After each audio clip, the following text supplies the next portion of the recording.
Rome, around the year 60 CE. The empire has never been richer. Gold pours in from Egypt, silk from China, spices from India. In marble villas perched above the Tiber, the powerful dine on tables carved from rare African wood. For a Roman noble, eating isn't a necessity, it's a statement of conquest. To dine extravagantly is to say, I control the world. The most famous of these feasts belong to men like Lucullus, whose name would become a synonym for excess. His dining rooms are painted different colors for different moods: a green room for ordinary meals, a black room for mourning, a red room for war victories.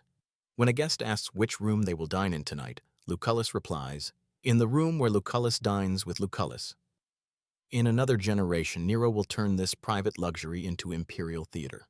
He will invite hundreds of guests, serve hundreds of dishes, and command musicians to play while people eat. No one is allowed to leave. No one dares stop chewing before the emperor does. At first, the guests simply try to pace themselves, but there is only so much meat, honey, and wine a body can take. The human stomach becomes the final obstacle to power. And in Rome, no obstacle stays sacred for long. Somewhere in this fever of appetite, a new ritual appears, quietly at first. A feather kept behind the chair, a servant trained to hold a basin, a discreet moment between courses. It begins as convenience and becomes a performance. In the early days, the technique is simple. A guest feels full, steps aside, tickles their throat, empties their stomach, returns refreshed. The feast continues. Seneca, the philosopher, watches this with disgust. They vomit, he writes, so they may eat, and they eat so they may vomit. To him, it's the perfect image of a civilization that cannot stop consuming, even when it has nothing left to want. But to the diners, it's refinement, a civilized method of renewal. Why let biology interrupt pleasure? Within years, the practice spreads. Wealthy hosts begin to provide private rooms for purging. They are not vomitoria, as later myth will claim. That word actually means the exits of amphitheaters where crowds pour out like a flood, but they serve a similar function. These are the side doors of indulgence. A noble might keep a digester slave, a person whose job is to hold the bowl, clean the linen, and discreetly remove the evidence. To refuse the service is to risk social embarrassment. A good host anticipates his guests' needs. A great one removes the limits of the human body. Meanwhile, the dishes grow ever more obscene. Flamingo tongues, peacock brains, dormice rolled in poppy seeds and honey. The Romans believed that rarity equals prestige. The stranger the meal, the higher the status. But it wasn't just about food. It was about the theater of excess. Soon, a new type of entertainer appears, the gullosus, the glutton for hire, paid not for cooking, not for music, but for their capacity to eat. Their presence proves that the host's table is endless. Petronius, in his satirical novel The Satyricon, describes one of these spectacles, a freedman named Trimalchio who hosts a dinner that lasts from afternoon until dawn. Every course arrives with an announcement, a poem, or a riddle. One dish shaped like the zodiac reveals a different animal under each star sign. At one point, a roasted pig is brought out, but when cut open, sausages spill from its belly like entrails. Guests gasp, applaud, eat, and when they can no longer stand the fullness, slaves lead them to the side to vomit and return. The professional eaters compete in feats of appetite.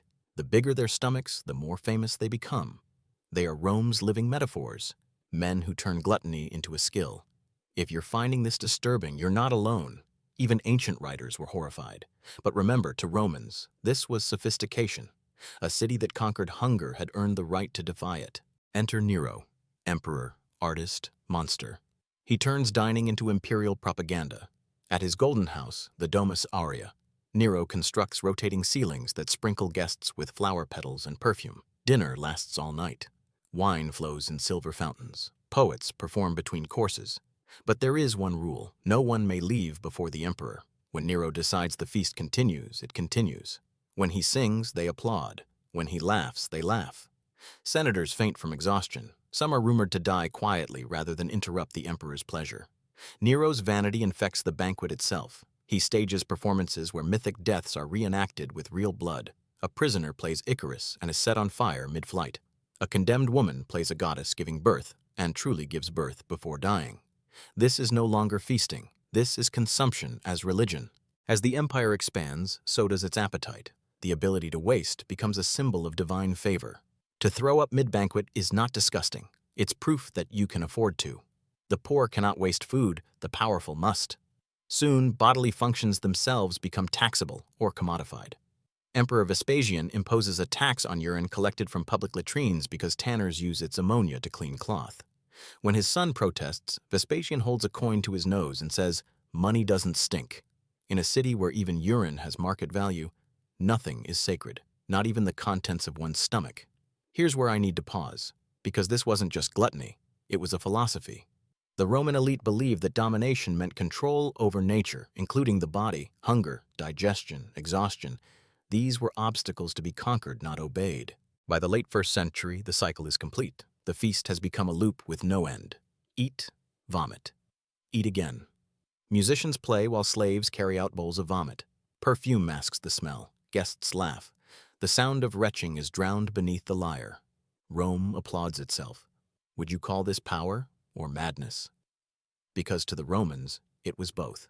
The empire begins to groan under its own weight. Outside the banquet halls, famine spreads. Grain shipments falter. The same year Nero hosts his most extravagant feast, people in the provinces starve. Philosophers begin to speak openly of moral decay. Luxury has defeated us more thoroughly than any enemy, writes Tacitus.